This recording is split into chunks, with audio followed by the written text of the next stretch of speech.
अडावत येथे खळ्यातील कुट्टीच्या गोदामाला आग, कुटी जळून खाक.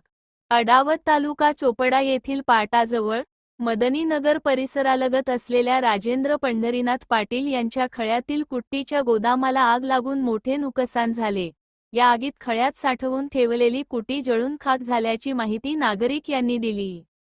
आगीची माहिती मिळताच परिसरातील नागरिकांनी घटनास्थळी धाव घेत आग विझविण्याचे प्रयत्न केले. तसेच अग्निशामक दल ही घटनास्थळी दाखल होऊन आग आटोक्यात आणण्यासाठी प्रयत्न करत होते. मात्र आग वेगाने पसरल्याने मोठ्या प्रमाणात कुटी जळून नष्ट झाली.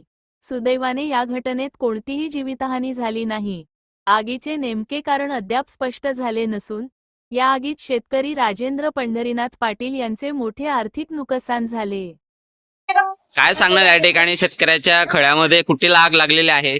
आज दुपारी 4 वाजेला श्री पंढरीनाथ गंगाराम पाटील यांच्या खड्याला जबरदस्त आग लागली व त्यामुळे त्यांच्या 70 ते 80 ट्रॅक्टर ढोरांसाठीच्या साठवलेला कुट्टी चारा जवळपास संपुष्टात आला आहे व शेतकऱ्यांचे अतोनात नुकसान झालेले आहे. तरी शासनाने या शेतकऱ्यांना काही मदत करावी असा सगळा ग्रामस्थ सूर आवळत आहे.